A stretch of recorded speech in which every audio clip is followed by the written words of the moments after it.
So many of you are probably aware that climate change and environmental impacts don't necessarily affect everyone equally, and so some communities are burdened more than others. And so Cristina Carvajal, who is the director of Wisconsin EcoLatinos, and her organization are working to address some of those environmental burdens in the Latino community here in the Madison area. Cristina is, as mentioned, she's the founder of and executive director of Wisconsin EcoLatinos, which is a nonprofit organization that strives to assist the Latino community in Wisconsin in combating environmental hazards and advocates for a just and sustainable environment. She is a member of several committees, including the Sustainable Madison Committee, the Lake Monona Waterfront Ad Hoc Committee, and the UW Public Health Institute Advisory Committee. So she'll talk more about what work that her organization is doing in the Madison area. So welcome.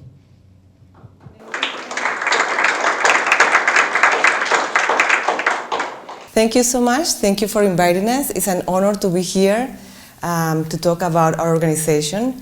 As Kat said, my name is Cristina Carvajal, and I am the founder and executive director of Wisconsin EcoLatinos.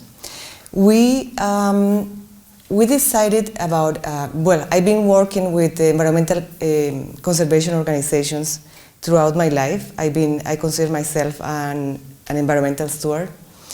And at some point, I realized that the Latino community needed some encouragement, and there was not much leadership around in the environmental conservation field, representation from Latino community.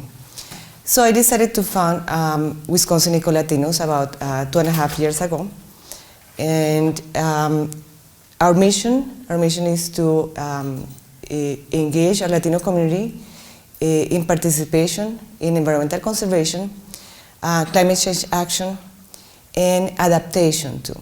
And also, one of our main focus is to address environmental justice.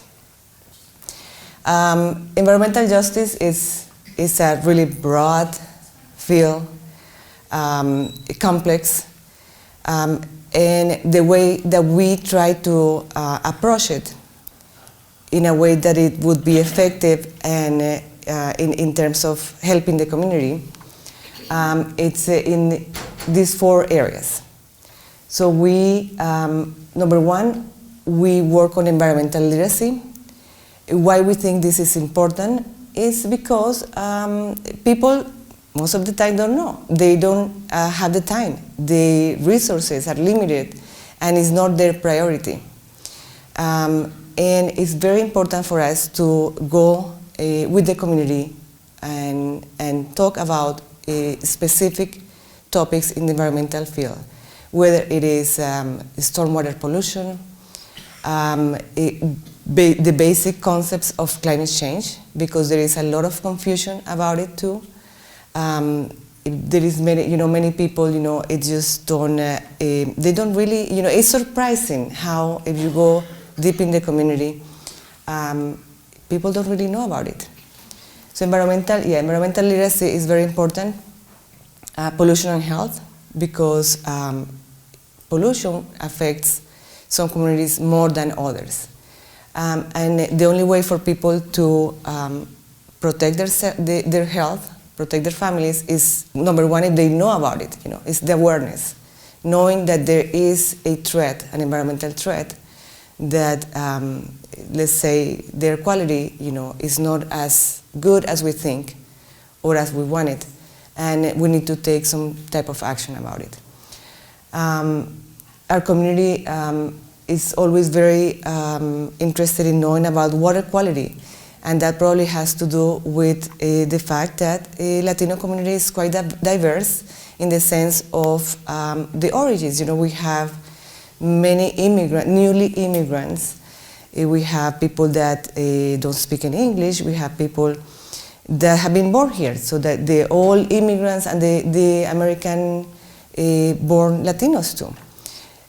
So we're diverse in that sense, but we still have maybe the immigrants, that they come from places that the water quality, or maybe they didn't have even good sources of water quality. So they're always very concerned about water quality too. And then of course climate change adaptation, because climate change is already here, and we should be thinking about the future. How are we going to adapt? How we're going to make sure that the people that is at a disadvantage also prepares for the effects of climate change. And we will talk a little bit more about that in the next slides. And then there is the clean energy transition, because that is part of the solution. That's definitely the solution to, one of the solutions to our climate change threat. But then again, why we focus about it? Because one, we know we need to, right? We know we need to reduce carbon emissions. We know we need to reduce fossil fuel use. And the way we can do that is by adopting clean energy. And it's going to be, it is a challenge for our community in general, for let's say the city, this county, to transition in an equitable way, to make sure that everyone is included in this transition. We have, of course, there is talk of solar panels, and it's fantastic. It's becoming accessible. Many people is adopting this technology, but then again, what income brackets, what's the people that can afford solar panels? Is it going to become a great issue, a social justice issue, that maybe, in a few years, we're going to have wealthy neighborhoods with solar energy and disadvantaged neighborhoods with, still dependent on fossil fuel? Is that going to happen? We don't know. We need to work, that's part of our mission. We need to work to make sure that that doesn't happen, that everyone has access, that the transition to clean energy is fair and just for all communities. So how we try to work on all this? That's a lot, right? That's a lot to do. So our main tool of to work with the community is bilingual outreach. So we do lots of outreach with the community. We go, whether it's in person, we do lots of workshops, we do pop-up events, we do specific, and we partner, because we also partner with other organizations. We have partnered with the UW in a couple of projects. These pictures actually come from outreach projects that we've done on awareness and prevention of stormwater pollution. So we go and we talk to people about why is it important, to care for, to prevent, to do the specific, actions to prevent stormwater pollution. Like why we need to rake leaves, right? Maybe if we have Latino immigrants, they didn't see that in their, the original countries. Why we need to collect the leaves and put them away and make sure that they don't go down the drain. This is because we need to make sure they prevent pollution on the storm drains. So we want to make sure people learn about it. We want to make sure to use the language, the appropriate, culturally appropriate language, so people understand, that is not rocket science. We try to use very common language so people learn about these topics. And the response has always been really positive. They love to learn about this. They love to involve their children.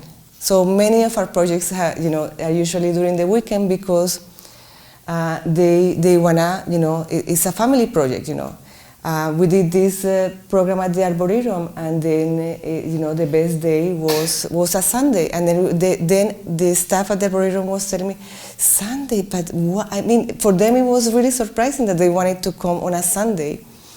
And I said, because they take it as a family project, it's a family event. They came, they brought the kids, so we had the kids in one section.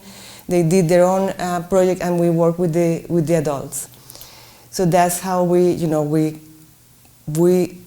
make sure that we tailor our outreach projects for the community. We also want to make sure that people feels included and accepted in the outdoor spaces. We did a campaign back in July that is called. It's geared. It was initially launched by an organization that is called Hispanic Access, which is a national organization, and it's geared to promote the outdoor activities and outdoor spaces, the inclusion of Latino communities in outdoor spaces. We have so many natural resources, state parks, trails, national parks, and then we want to make sure people learn about it, and they feel comfortable, and they can go to trails, for hikes. It's just it involves their health. It's healthy. People that stays active, and also that they feel they're included. I always say outdoor activities is a positive engagement activity for the whole family, and it keeps people, if it's children or young adults, it keeps them away from trouble, and so on. So we did this Latino Conservation Week in July, and we partnered with the Catholic Multicultural Center. We did a couple of events. One was a hike, an outdoor hike with the community. And the other one was a kayak event. We went to Lake Wingra, and we offer learn to kayak for the community. It was very, very popular with the families. We had to actually turn people away. We closed the registration early, and we spent an afternoon, in the water with the community. That was really popular. And then, of course, this is a great opportunity to talk to the community about water quality. We're there already, right? They're experiencing the benefits of the natural resources. So then we're saying, then, by the way, these are things that you can do to make sure that this water, the lake water, stays clean, and we're able to enjoy it. That one over there, that picture with the kids with the costumes, because it's the Hispanic Heritage Month.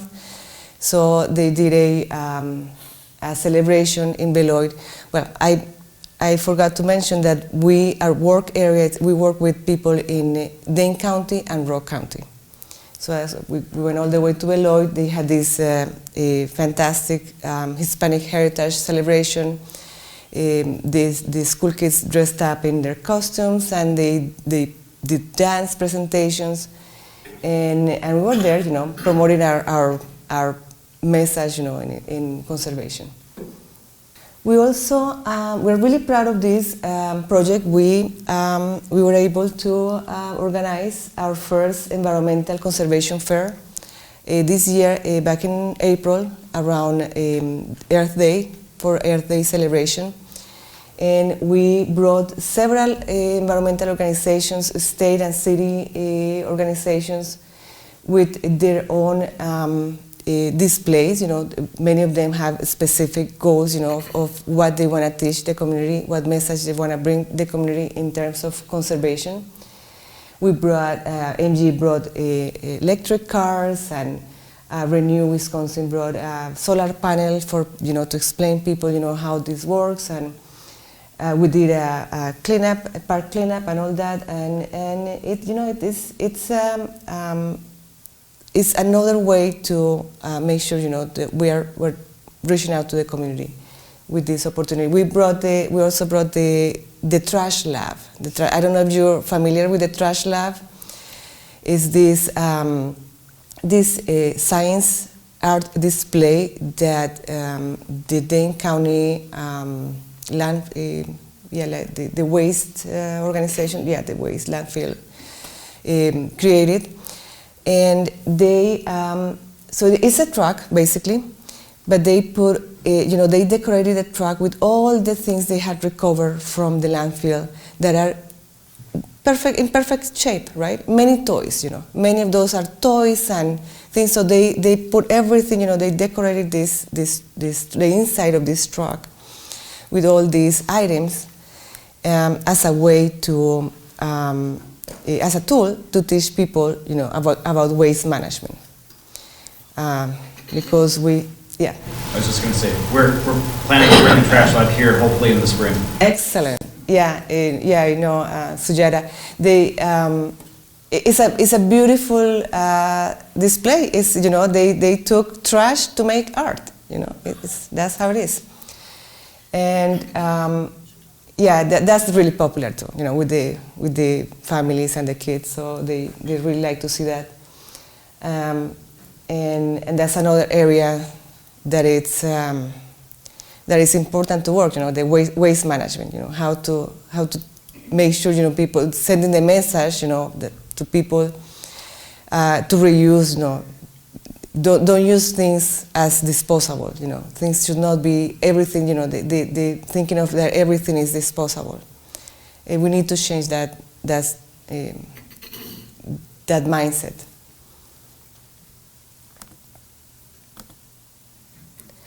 So environmental justice, right? So I was saying, it's a complex issue. But what that means, right? So according to the EPA, environmental justice is the fair treatment and meaningful involvement of all people, regardless of race, color, national origin, or income, to develop, implement, and enforce environmental laws, regulations, and policies. And that sounds like a law. That's kind of like what does that mean? So in summary, everyone should be treated in the same degree. Everyone should have the same degree of protection from the environment, from the environmental and health hazards.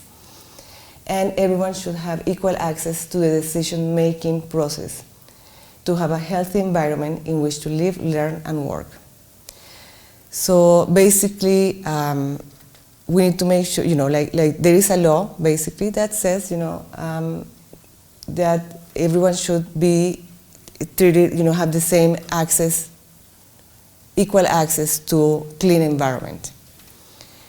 And the decision-making process is a different part, which is difficult because we know, communities of color, minorities, what we call BIPOC communities, people of color, indigenous, black people, Latinos, because of many factors, they are more exposed to pollution and environmental hazards than others. And this is part of our mission. That's why we want to advocate for the inclusion of our communities in the decision-making process related to environmental decisions, because we know this is going to affect people directly. It's going to affect their health, and that's the part that is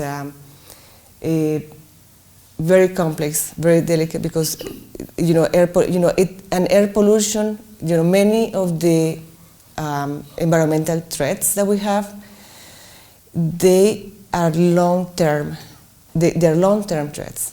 So people is exposed, and they're not going to see the effects within 1 year or two. They might see the effects in a very long time, 10 years, 20 years, which it makes it very difficult for people to understand that this is something they need to act right away. So as I was saying, environmental justice, it is the compounding effects of many vulnerabilities, health vulnerabilities. People can, if they are predisposed to health problems, or they have diabetes, independently of any of these issues, they're already vulnerable. There is the social vulnerabilities. Of course, not everyone has the same income. There is people with very low resources, and that puts them at a higher risk, And then there comes the environmental hazards and climate change. And if we overlap all these vulnerabilities, we're going to have people that it has, a heavy burden on all these environmental, when they're exposed to environmental hazards, they're going to have a heavy burden. So what's an environmental burden? Environmental burdens can be, legacy pollution. So people can just live in a place where there were, landfills or abandoned factories, what they call brownfields, where the land is contaminated, and then that's going to become an environmental burden for the people living around. Having air pollution, that's something that is out of people's control. They live, they have to live in, people mostly choose the place to live depending on their resources. And if they have to live close to the highway, where they're going to be more exposed to bad air quality, that's going to be an environmental burden. Just a question, what do you think are environmental burdens for the people in Wisconsin? Fertilizers. The use of fertilizers, is going to affect the water and also the carbon emissions and all this. Any other ideas of what could be an environmental burden in Wisconsin? Particulate emissions, small particulates that we breathe. Yeah, the air quality. Stuck in our lungs. Mm-hmm. Yeah. So when we talk, in a national level, one of the factors, that people don't see in other places is many people in Wisconsin uses groundwater as a source of drinking water. And groundwater can be contaminated with nitrates because of the fertilizers, right? And that's something that it's, that could become, a health hazard for people. And it can become, an environmental burden for them too. There is something else that sometimes we don't think about is energy. The cost of energy, and an energy burden can also be, bring inequality to certain communities, and that comes to, let's see. Well, that's the community. So this is an example of environmental burden and environmental justice too.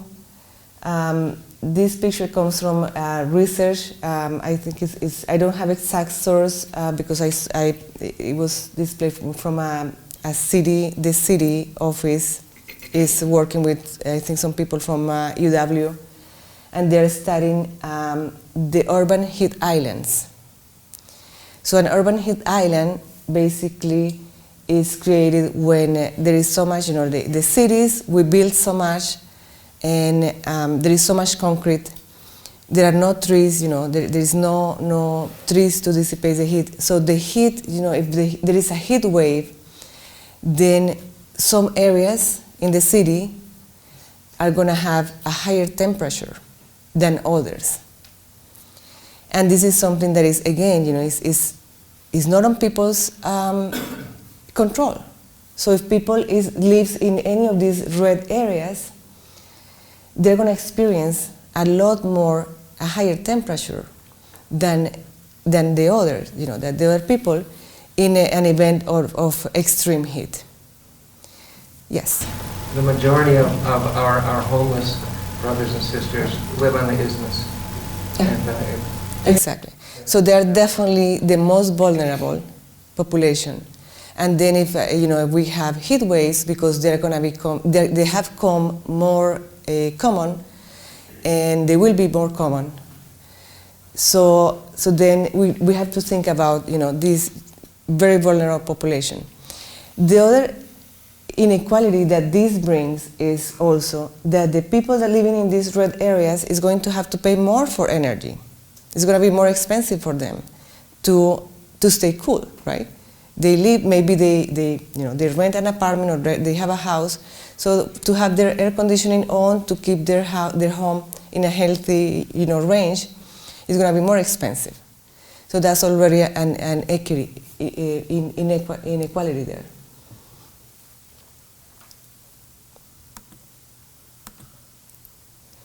So there is. So we're really proud of this project. We work with a professor in UW, Dr. K.P. Chen.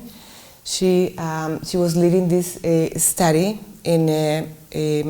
with minorities, and the focus of the study was to evaluate, to see climate change perceptions,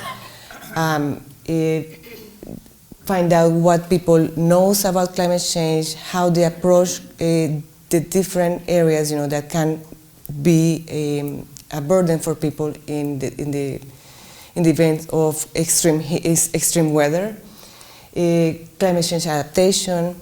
So we organized 2 workshops in this project. And we talked to people, we focus on Latino community, we invited the community. It was really popular. We had, in one of them we had about 100 people, in the other one we had probably 70 people. And we talked about climate change, extreme heat, the energy use and accessibility, tree canopy, what was the tree canopy, why is this important to, for people living in urban areas? And of course the urban heat islands, and so we collected all this information. This is an ongoing study, but one of the main focus of this project was to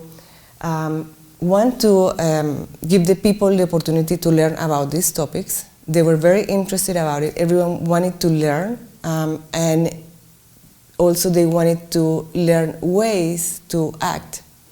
What can they do, right? What can we do? They want to, they care about the environment. Everyone, we talk to, they care about the environment. They wanna preserve natural resources. And number one, people is worried about how this is going to affect health, the health and their family's health. And then this project definitely had several goals. Number one, to move, how to find ways to move people, from awareness to action, right? So because that's one goal. We talk about environmental literacy, we talk about the concepts, but we wanna have people to take the next step, right? We wanna have people to say, okay, then we can do something about this, right? This was a great opportunity to engage the community.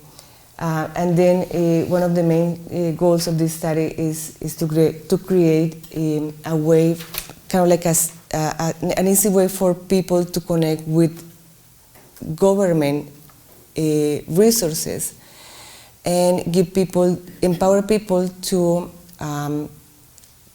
participate in the decision-making process, right? Because in these workshops, we invited people from the city of Madison, Dane County officers too, They were there, and then the people had the opportunity to talk to the community, listen to their questions, and this gives people, this empowers people, to say, okay, I can do this, I can participate in the process, the decision-making process.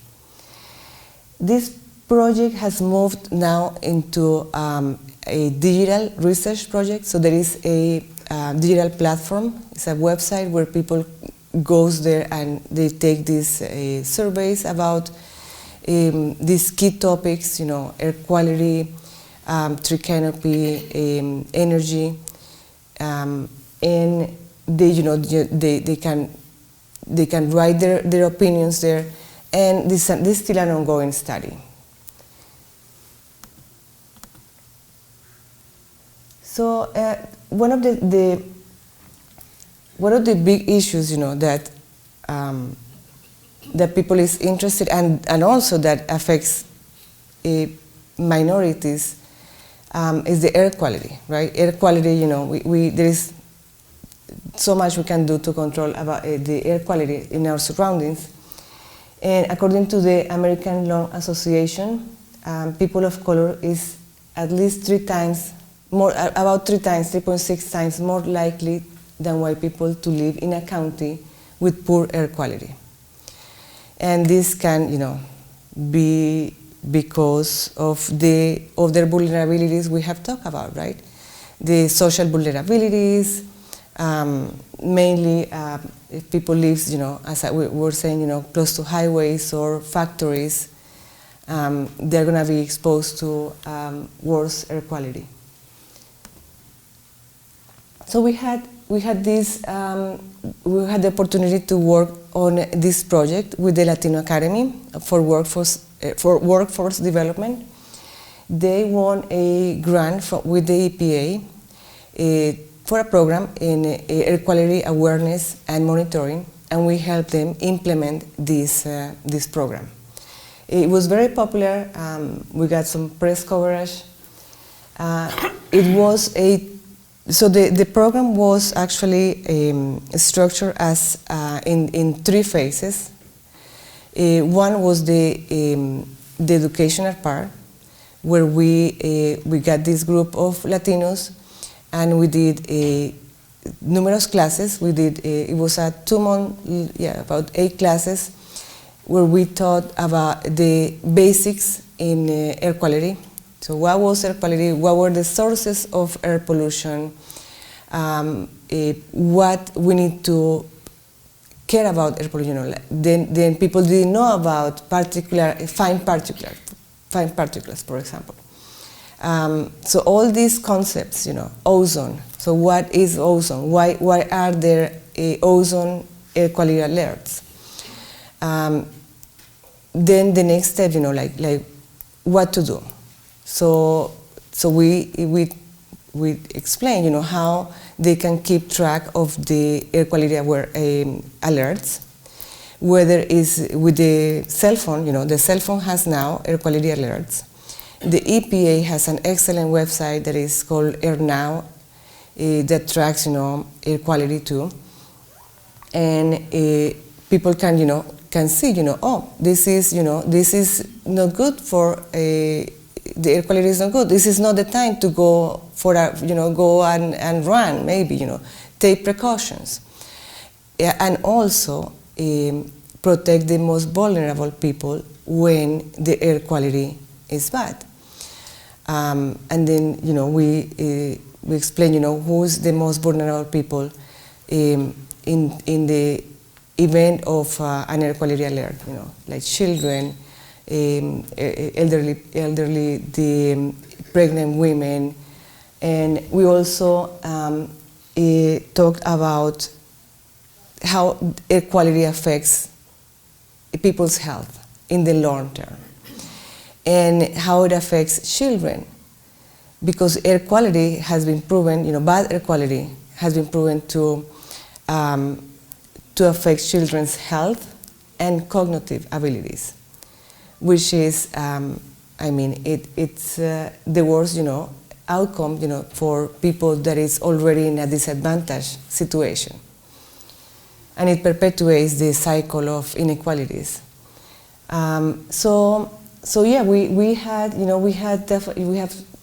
it was a great project, and then the other part of this project was to help the students install air quality monitors. So there are these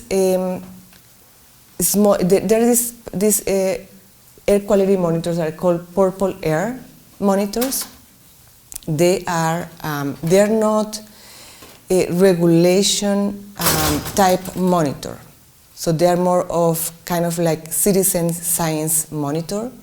They are still good. They still give you information. We just cannot use this information as this data as in regulatory purposes, right? So what we do with these air monitors, they are really small. We place them, in the outside homes. They need to be connected to the internet because the information goes straight to a network that the Purple Air system has. And we can check the particular matter, 2.5. So that's the worst contaminant, when we talk about particular fine particles. And this particular picture was taken.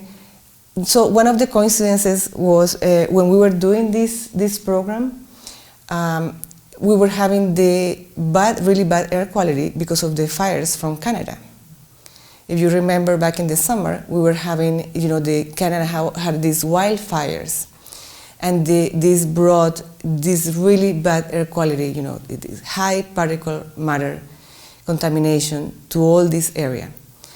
And so it was a coincidence. We saw these monitors go red and purple, which is really bad. They in the scale of the alert, for taking precautions, for people with asthma, So this definitely was a great, excellent, a tool to engage the community and have them, understand why was this issue so important. And also, the other part of this project was to have the participants go and do their own outreach projects. So they went on and talked about what they had learned to their families, their communities, their churches, their workplaces, and other, wherever they could talk about this, what they have learned about air quality. So that's one way, we have worked on this issue. So another of the issues, the environmental hazards that is affecting Wisconsin is PFAS contamination. And it's also, it can also become an environmental burden for people. So if you see this map, you can, if anyone is interested about this map, you can access it on a web page from the DNR. They have an interactive viewer, and they are showing the places where they are testing for PFAS, and mainly, groundwater or surface water. They are also testing the soil. So if we see, the yellow spots there are places that are contaminated. Unfortunately, there is surface, the surface water is also contaminated. In Madison specifically, there is an area where the airport, around the airport, because the way that I understand, the National Guard has a base somewhere there, and then they use this specific chemical that had PFAS, and it contaminated all this area, and it washed down the Starkweather Creek. And if we think about, where does the Starkweather Creek, it goes by the northeast side of Madison, which it has a high population of minorities and people of color. And we consider this a priority, to let the community know about the dangers of that PFAS can bring to health. So we're launching this campaign with for the community, having them learn, like the fish, let's say the Starkweather Creek, the fish they cannot eat the fish, if many people, is used to fish and they actually use it, as a source of food. They go fishing and it's food for them. So we need to let people know that they can eat this kind of fish, because it's, in particular this creek, it has, the concentrations, as I understand, are extremely high. So that's another example of why we're doing what we're doing. It's our mission. There is a lot of work to be done. To make sure and a constant. We cannot stop. There is always something that we need to talk about the community, how to protect their health, whether it is the air quality, whether it's the water, or other climate change or other topics. I didn't get to put another slide that I wanted to do, and it's so when people think about climate change, and then they because of the work that we have done, with the University of Wisconsin and all this, the perception is that this is happening. They understand. Yeah, they believe that it's happening, but they think it's really far away. This is something like in the North Pole. They don't think that it's happening in Wisconsin, and it is happening in Wisconsin. There is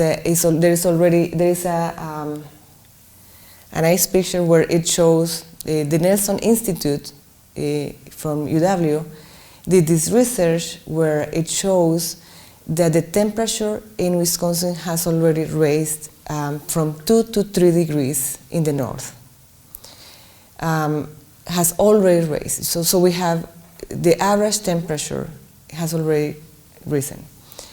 And in the next 30 to 50 years, this could go up even more, right? So the projections are that it could, if they measure it in days, the number of days of having 90 degrees or more, right? The number of days in 1 year of 90 degrees or more. The projection says that it's going to triple in the next 30 years. So if we had, because the average right now, I believe, is about 10 days. So the average is about 10 days during the year of 90 degrees. So if in 30 years or in 50 years we're going to have triple of that, so that would mean that we're going to have a whole month, 30 days of the year with 90 degrees, experiencing 90 degrees. And that's where it comes, that we need to prepare. Because 30 years is not really a long time, right? We've seen our children grow like, in 10 years, what happened? So we need to plan, that's what we need to make sure that we need to adapt to these changes. And of course, I was talking to Scott, there is this huge opportunity with the Inflation Reduction Act, and I'm sure Scott is going to probably bring someone to talk about that, where there is huge investment to move away from fossil fuel and into clean energy, because this is going to help us, mitigate climate change. But then again, we need to make sure to include all communities. We need to make sure to make it accessible to other, to people with low income and minorities. I have talked a lot, and I haven't let you ask questions. So please, if you have any question, let me know. I've got a microphone here to, if anyone has questions.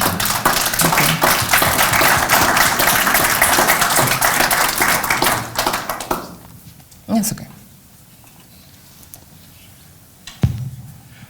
I'm sure you worked with schools and churches, but could you tell us, especially, are your students going back to their schools or their churches to work with more teaching on this? Yeah, that's our number one goal. We always ask people, please, and then on the projects that we do, we always say, do your own outreach. Sometimes we have requirement. We tell them, okay, you need to talk at least to 5 people. In this other big, the air quality project, that was a really big project. We had, they had to accomplish 3 outreach projects. And then we started with family. We said, first time we said, you need to go and talk to your family. Or every member in your family, you need to tell them about this. And then the second project was work. Go people in your, at work and talk about this, and so on. So yes, definitely, that's something we encourage.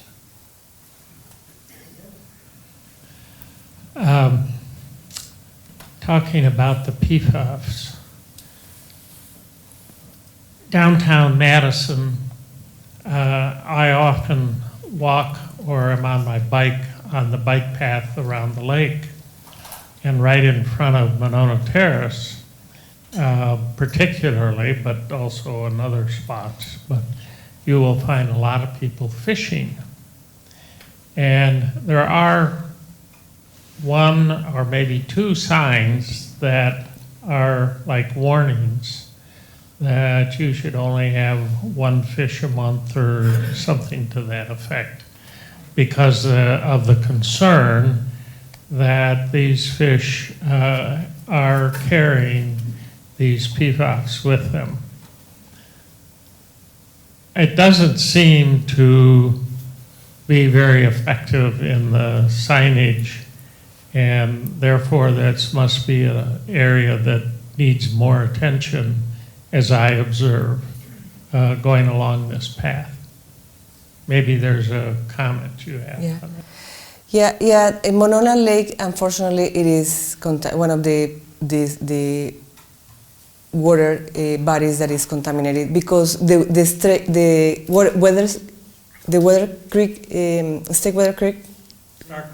Starkweather, yeah. It goes down to Monona. So yeah, that is unfortunately.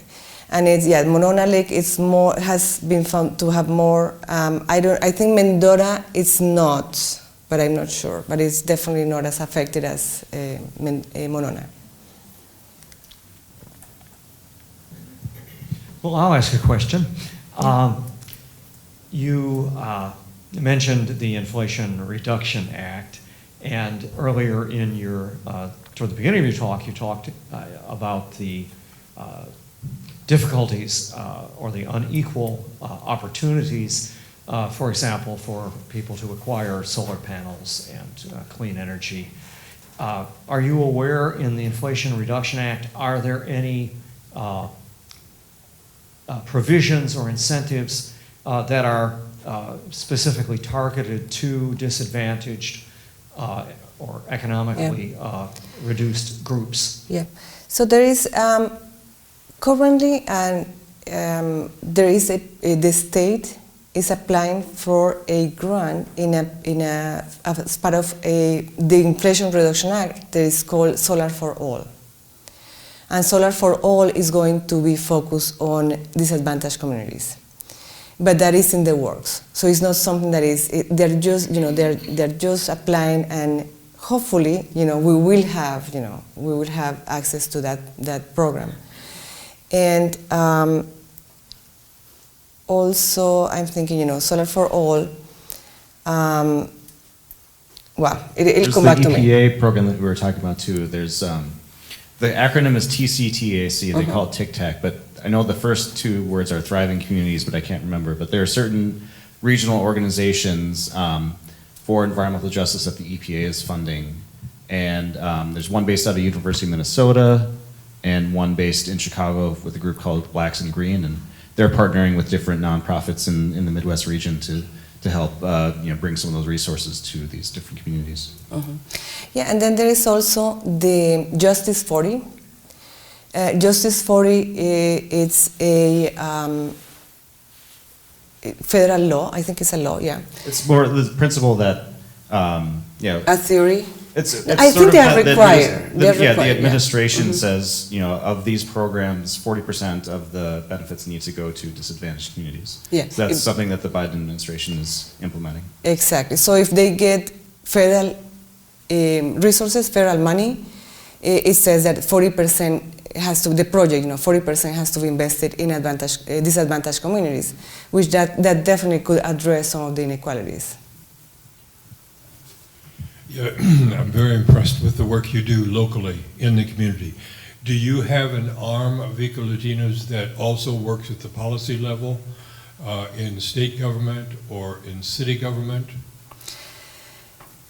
We do, we try. We just, the issue always is capacity, sometimes we can, but we definitely advocate in front of city and state offices.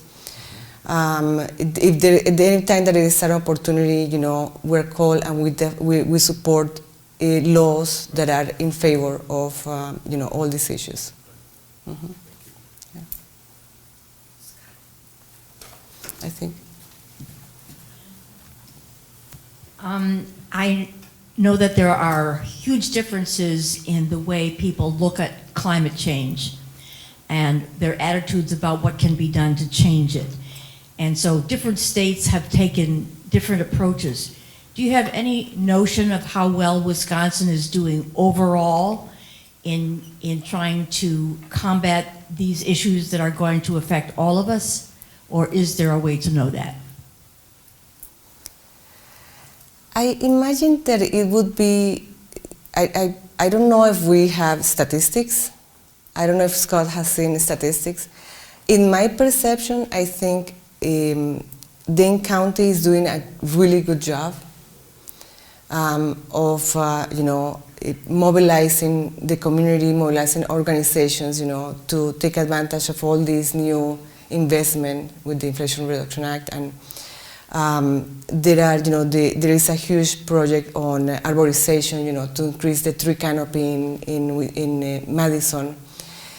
I feel like we have a good environment for, towards moving towards the good direction in terms of effectiveness.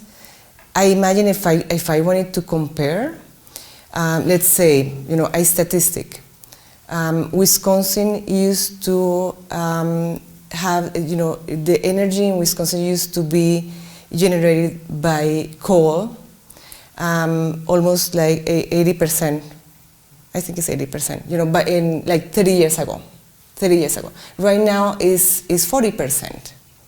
So we move away from coal to mainly gas, which is still a fossil fuel. So it's not the ideal, but it's much better, right, in terms of emissions. This is good. I think that's some kind of action.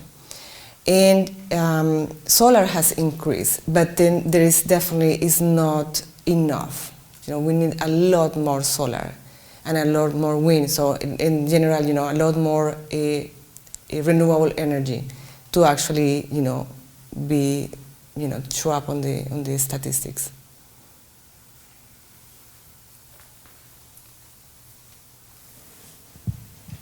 I noticed that we talk about solar energy, but we haven't talked about geothermal energy. Is there being anything done in that area? I think they do have incentives, tax incentives and all that for for geothermal, right? Yeah, just about any clean energy technology you can think of now under the Inflation Reduction Act has incentives for that. I think from what I've seen with geothermal especially, it's harder to retrofit, existing buildings, but there's a lot of work, in new construction. Like there was in city of Oregon, there's a net zero elementary school, I believe, that has geothermal, and some of the new schools in Sun Prairie. So if you can do it in sort of larger buildings or districts, like Epic has the biggest, I think, geothermal system in the country, or one of the biggest. There's definitely incentives to do that, but it is a lot of upfront investment in digging holes and putting in the piping. I think he has a question. The Inflation Reduction Act has these provisions to make available on a residential basis, my understanding, $1,200 a year for a continuing program of weatherization improvements and other kinds of improvements. Do you have a program or would you consider a program to sell these new measures that are in the Act, and hopefully sell the Act itself to Latino people, but particularly to connect these new opportunities on a kind of a mass scale, and then connect them to the Act? Yeah, so we are working on it. We're definitely working on it. We are partnering with the Latino Academy to do some kind of outreach project. But we definitely give this information to our community. That's one of our resources. We connect the community with the resources from the city or the state. One of the issues with the incentives that, at this point, with the Inflation Reduction Act, is the tax credits go to mainly homeowners, right? Well, they go to homeowners, basically. So we have most of if we have disadvantaged communities, they are going to rent. They're not going to own, right? They don't own. So they rent. So they're kind of left out at this point of those incentives, but there is a project that is coming. There is another program that is coming next year. It's going to come through Focus on Energy, and it's going to address this population, the low income, low medium income population.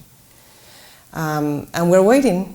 We're waiting to see what happens. We still don't know exactly how are they going to do it, but we're literally, just waiting for them to tell us, how are they going to administer this program to let the community know. Yeah, I think there's tax credits that are available to everyone, but then there's that got implemented right away. But there's certain rebates that are available for low and moderate income that all the rules haven't been set yet from the federal government. So that's what's been taking a long time.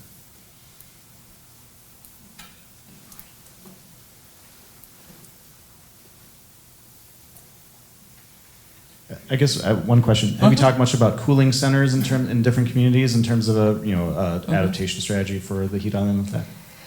Yes, we have talked about that mainly on the research project with KPIN, and yeah, people is is open to go to. They didn't know in general, they didn't know that there was a possibility, right?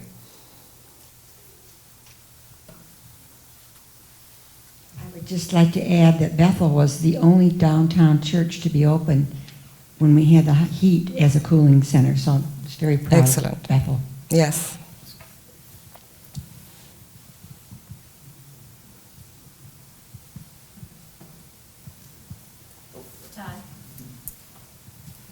I don't know if this fits, but there's the new building for the Centro Hispano on Hughes Avenue. Is that incorporating in their new building? Are they incorporating any energy saving items? And yeah, I don't know at this point, and I definitely will find out because it would be a missed opportunity if they don't.